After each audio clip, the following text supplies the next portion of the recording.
설날 연휴 명절은 잘 보내셨습니까? 명절 다음 날부터 바로 또 촬영을 준비하고 있습니다. 명절 때 사실 제가 얘기를 들었던 거나 저한테 이제 문의해줬던 분들이 많은데 오늘 영상에서 할 이야기, 즉 주제는 제가 지금까지 투자했던 것들에 대한 이야기, 그리고 저라면 지금 상황에서 어떻게 투자를 접근을 할까? 제가 완전 투자자의 입장으로만 한번 방송을 해보려고 오늘 이 자리에 왔습니다. 그래서 오늘은 뭐 다른 거 다 떼고요. 실제로 제가 건물에 등기가 4개가 돼 있고요. 그 다음에 상가라고 하죠. 분양상가. 분양상가에 제가 계약을 2개를 했고 아직 분양 완료된 건 아닌데 지금 저희가 분양 계약이 돼 있는 게 2개. 즉 6번의 부동산 거래를 했죠. 그리고 그 4개의 건물 중에서는 2개를 팔았고, 그러니까 제가 사는 거를 6번 해봤고 파는 걸 2번 해본 거죠. 사실 뭐 많은 경험을 저는 직접적으로 해봤기 때문에 이런 이야기를 조금 더 리얼하게 해드릴 수 있지 않을까. 왜냐하면 뭐 이 얘기를 왜 하게 됐냐면 이런 거 궁금해하는 분들이 되게 많더라고요. 어떤 거를 투자했냐, 그다음 투자할 때 어떤 마인드로 했냐. 또 저도 이제 투자를 해보면서 느끼는 게, 초반에는 제가 터보832 채널에서 한번 나왔던 광명의 투자기를 한번 얘기한 적이 있는데 그런 사례처럼 되게 재미없게 투자한 케이스도 있는데 사실 최근에 투자한 거는 되게 성과가 좋았어요. 그래서 그런 성과 좋았던 이야기들, 또 이렇게 처음에는 조금 성과가 좋지 않았던 투자를 하다가 성과가 좋은 투자를 하게 된 이유가 뭘지, 이런 거에 대해서도 좀 이야기를 해보려고 합니다. 재밌겠지?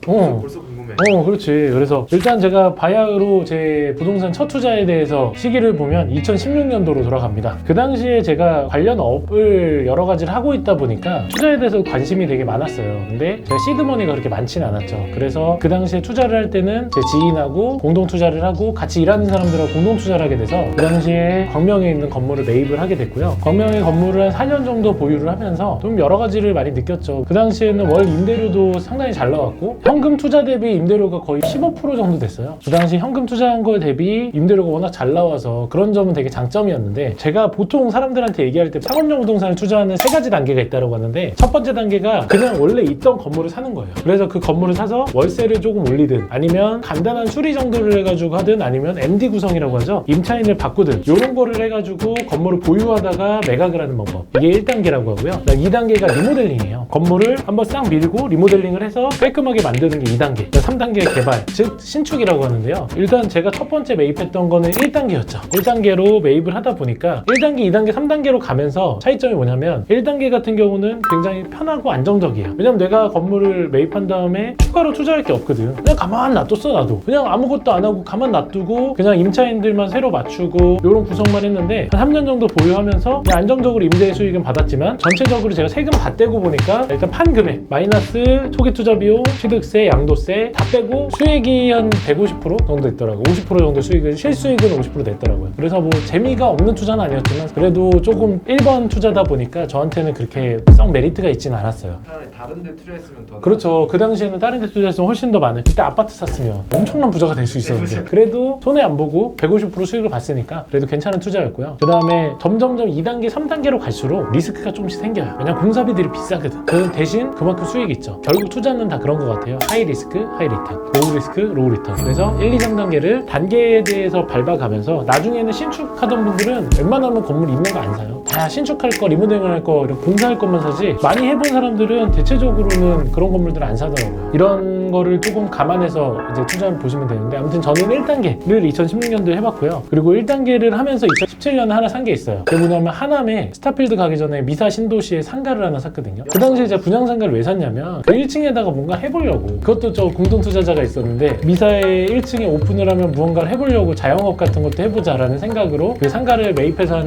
10억 정도 됐었는데 지금은 제 지분이 없습니다. 결국 다 팔았어요. 그분한테 그냥 공동투자자랑 얘기를 잘 해가지고 지분을 다 팔았는데, 실질적으로 저는 상가 투자를 해보면서 너무 어려움을 겪었어요. 너무 비싼 것 같아 상가. 그리고 제가 상가 투자에 대해서 또 생각을 해보니까 예전에는 상가를 투자를 해서 투자 수익률이 뭐 1층 같은 경우에는 막 은행 대출 제외하고요, 그냥 10억짜리 상가를 산다라고 했을 때 수익률이 과거에 살 때는 5%, 6%씩 나왔어요. 근데 지금은 상가를 사면 3%, 4% 나오거든요. 그러니까 3%, 4%짜리 상가를 사가지고 다시 재판매가 안 돼. 리세일을 할 수가 없어. 결국 엑시트 안 된다는 거죠. 엑시트 안 되니까 상가를 사가지고 다시 팔 수가 없으니까 답이 없겠더라고. 그리고 그렇다고 제가 1층에다가 자영업? 제가 최근에 자영업 하는 거 별로 되게 부정적으로 생각하는 사람 중 하나거든요. 외식업이 너무 힘들어. 그렇죠, 지금 너무 변수가 많고, 그리고 노력 대비해가지고 수익이 좀 나는데 한계가 있다는 생각이 좀 들 때가 있어서 외식업에 대해서는 제가 너무 긍정적으로 생각하지 않고 있는데, 또 이제 여러 가지 이슈가 터지다 보니까 작년에 이제 분양을 받아와야 되는 시점이 됐는데 제가 너무 이건 좀 아니다라고 생각을 해서 공동 투자자분한테 좀 이건 부탁을 한다라고 해서 그분이 업어갔어요. 아무튼 뭐 이렇게 해가지고 2017년에 제가 투자했던 거는 결국에는 제 나름에서는 실패로 넘어갔고 2018년에 또 하나를 더 샀어요 제가. 빌딩인가요?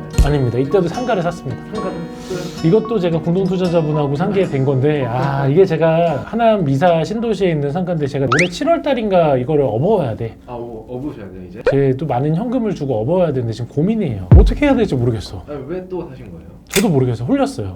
네, 그러니까 사람들 보면 뭐 이렇게 이런 거 관련된 거 잘하시는 사람이 왜 이런 거 홀리냐. 사람은 다 홀리더라고요.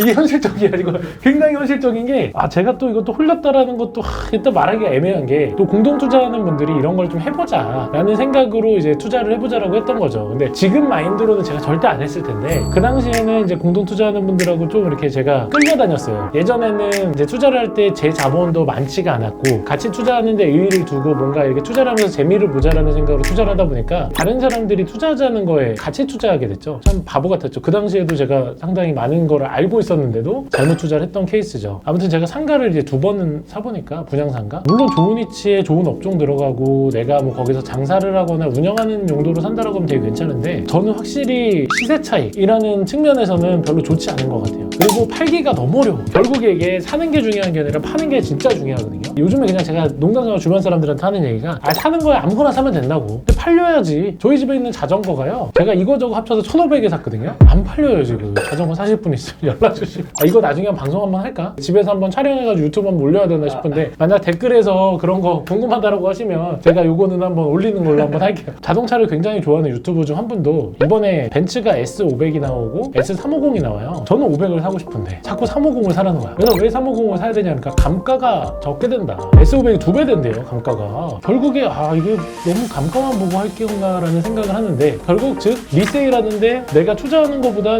뭔가 메리트가 없다라는 거잖아요. 근데 상가가 확실히 제가 투자해본 결과는 상업용 부동산 중에 상가가 빌딩보다 재판매하기가 너무 힘들어. 그 다음에 가격이 안 올라. 왜 상가는 왜 그러는 거예요? 요즘에 제가 보니까